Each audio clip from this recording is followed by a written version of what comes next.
Yesterday, for 30 minutes to play with, you know, with some pain that it was bearable. Let's call it. The shots where I could feel it the most, and just after that it was really no sense.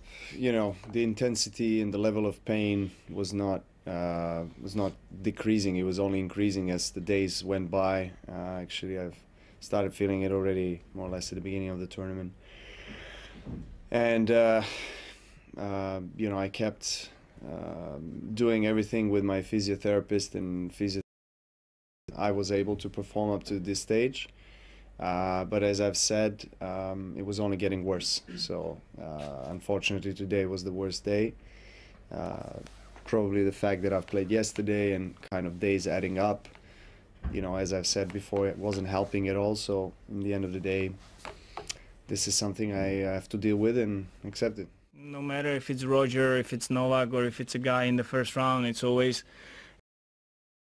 I just have to see it like that, and I've done it in the past, so just need to go out there and play my best. Well, it's really exceptional tennis player that we have, that our sport actually have right now, and there was nobody better in the past. So yeah, I think the best. So he's not judging by one match. So exactly, that's going to be the case. And well, I experienced him in Australia, and I thought that the match we played there, I probably never seen him playing better tennis. That's true. Then I played him in Miami. I almost beat him, had a match point, and that was a very close match. So now. And the biggest news is the fact that the boys have been separated from the men, from Rafael Nadal, Novak Djokovic, and indeed world number one, and Murray. Not indeed having the best of time as far as the Grand Slam Championship is concerned. Joining me now is Charles there. Charles, good afternoon to you. Good afternoon, Miyen. Are we going to say men separated from the boys, or the boys separated? Because the people living now are the men. Federer. He's the oldest semi-finalist at 37 plus, and this is an opportunity for him to add to his Grand Slam.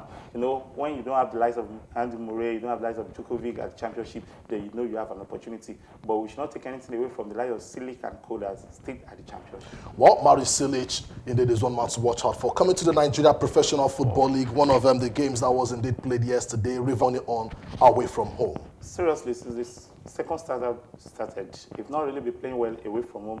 If you look at towards the end of the first stanza, MFM really got some results away from home. But this time around, then Rivers United that we're talking about, they just lost out of the continent, and now they have opportunity to really do well in the league. So getting one, if you remember in the game they had a penalty in the first half, but they were unable to convert it. So scoring one goal and getting one man down towards the Ikeme, who indeed is in the news, and Nigeria, Cameroon, sadly, Carl Ikeme is out. But we understand that the Nigeria Football Federation have agreed with the Federation of International Football Association, FIFA, to indeed play this match on a weekday. The NFF were worried that they may not have the stadium filled to capacity on the working day, which is a Friday on the 31st of August.